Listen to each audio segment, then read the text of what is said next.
Shalom Bapak Ibu, saudara sekalian. Kita berjumpa kembali dalam acara Menerima hari ini. Saya harapkan kita tetap sehat walafiat dalam pemeliharaan Tuhan untuk kita terus bisa belajar kebenaran firman Tuhan. Mari kita buka acara kita Menerima hari ini dengan doa terlebih dahulu. Terima kasih Tuhan kalau kami sebentar akan belajar kebenaran firman-Mu. Kiranya Roh Kudus memberikan kepada kami pengertian-pengertian yang baru, pewahyuan-pewahyuan ilahi dan pembukaan rahasia firman-Mu Tuhan, sehingga kami boleh makin mengerti akan kebenaran firman Tuhan. Terpujilah nama-Mu Tuhan, karena kami sadar firman-Mu adalah penuntun dalam kehidupan kami, pelita bagi kaki kami dan terang bagi jalan kami. Di dalam nama Tuhan Yesus Kristus kami melepaskan doa kami dan mengucap syukur. Haleluya. Amin. Shalom Bapak Ibu, saudara-saudara sekalian. Topik yang akan kita bahas dalam acara Menerima hari ini adalah kegagalan adalah bagian dari proses keberhasilan. Sekali lagi judulnya, kegagalan adalah bagian dari proses keberhasilan.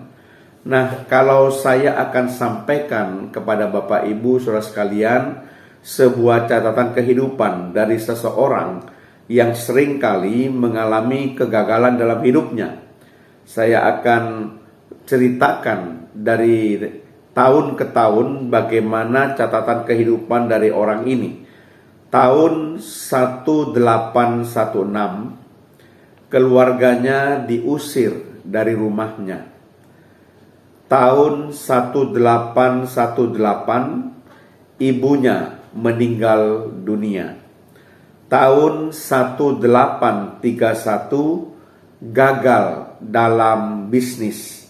Tahun 1832 kalah dalam pemilihan anggota Dewan Legislatif. Ia kehilangan pekerjaan. Ia ingin sekolah hukum tetapi tidak diterima. Jadi tahun 1832 mengalami 3 kali kegagalan. Sudah kalah dalam pemilihan anggota Dewan Legislatif, ia kehilangan pekerjaan, mau masuk sekolah hukum tetapi tidak diterima. Lalu tahun 1833 meminjam uang untuk memulai bisnis dan bangkrut pada tahun yang sama. Ia harus melunasi hutangnya selama 17 tahun. Tahun 1834 terpilih menjadi anggota Dewan Legislatif. Tahun 1835 bertunangan, tetapi kemudian tunangannya meninggal dan ia patah hati. Tahun 1836 mengalami nervous breakdown dan ia harus beristirahat berbaring selama 6 bulan. Tahun 1838 ingin menjadi ketua Dewan Legislatif tetapi gagal. Tahun 1840 ia ingin menjadi elektor tetapi juga gagal. Tahun 1842 ia menikah, tetapi hanya 1 dari 4 anak laki-lakinya yang hidup sampai lewat 18 tahun. Yang 3 orang semua meninggal dunia. Tahun 1843 ingin menjadi anggota Kongres, tetapi gagal. Tahun 1846 berhasil menjadi anggota Kongres. Tahun 1848 gagal untuk dipilih sebagai anggota Kongres. Tahun 1849 melamar pekerjaan land officer tetapi ditolak. Tahun 1854 ingin menjadi anggota Senat tetapi gagal. Tahun 1856 mencalonkan diri untuk wakil presiden, hanya mendapat suara kurang dari 100 suara saja. Tahun 1858 ingin menjadi anggota Senat lagi, tetapi ia kalah. Tahun 1860 ia terpilih menjadi Presiden Amerika Serikat yang ke-16. Kalau kita melihat catatan dari orang tersebut dari tahun 1816 sampai 1860 yang baru saya bacakan, maka tahukah saudara, ini adalah catatan kehidupan dari Abraham Lincoln, yaitu Presiden Amerika Serikat yang ke-16. Sejarah mencatat Abraham Lincoln sering gagal, tetapi dia bukan orang yang gagal. Kunci keberhasilan daripada Abraham Lincoln adalah ia tidak melihat kegagalan sebagai kejatuhan atau akhir dari segalanya. Ia selalu bersedia untuk bangun kembali dari kegagalan. Jadi bagi dirinya, kegagalan merupakan bagian dari proses menuju keberhasilan. Ia tidak pernah putus asa ketika ia mengalami kegagalan dan ia selalu bangkit kembali. Ia pun tidak berusaha menyembunyikan kegagalannya, karena bagi dia menyembunyikan kegagalan tidak akan menyelesaikan masalah, malah menambah beban hidup. Ia belajar untuk menerima setiap kegagalan demi kegagalan dan berusaha untuk bangun kembali dan terus maju, tidak meratapi nasib.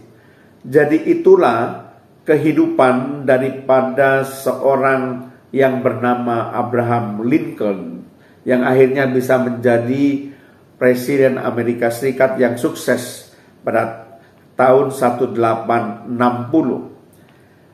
Amsal 24 ayat yang ke-16 berbunyi demikian, sebab 7 kali orang benar jatuh, namun ia bangun kembali, tetapi orang fasik akan roboh dalam bencana.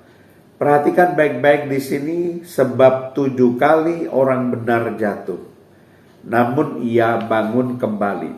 Itulah sikap yang seharusnya kita miliki ketika kita mengalami kegagalan. 1 kali gagal, silakan saudara bangkit kembali dari kegagalan.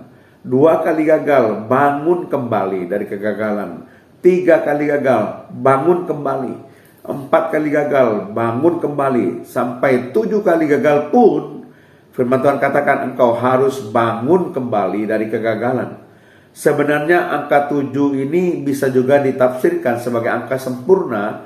Artinya berapa kali pun kita gagal, kita tidak boleh menyerah. Kita harus bangun kembali. Kita harus menganggap bahwa kegagalan hanyalah bagian proses menuju keberhasilan. Kegagalan tidak akan melemahkan semangat kita untuk terus maju, untuk terus bangkit, untuk terus kita akan berusaha, sehingga akhirnya kita boleh mengalami yang dinamakan kesuksesan.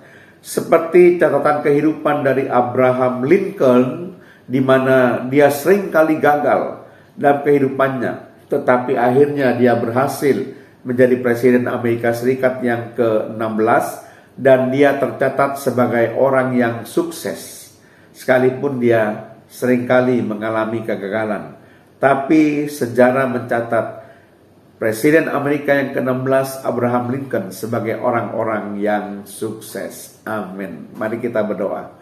Terima kasih Tuhan, kalau hamba-Mu sudah menyampaikan kebenaran firman-Mu, supaya setiap pendengar yang menyimak dari acara menerima hari ini bukanlah orang-orang yang gagal, bukanlah orang-orang yang pantang menyerah, bukanlah orang-orang yang begitu gagal ia menjadi putus asa lalu kehilangan pengharapan, tetapi menganggap kegagalan hanyalah bagian proses menuju keberhasilan.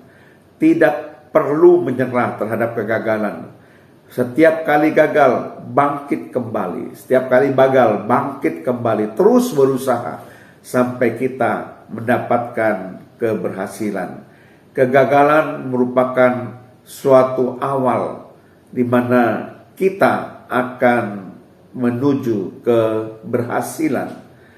Kami percaya Tuhan, kalau kami mengerti dan memaknai, menerima yang kami dengar pada hari ini, kami akan menjadi orang-orang yang sukses. Pada akhirnya kami akan menikmati kesuksesan atau keberhasilan. Terpujilah namamu Tuhan, di dalam nama Tuhan Yesus Kristus. Haleluya. Amin.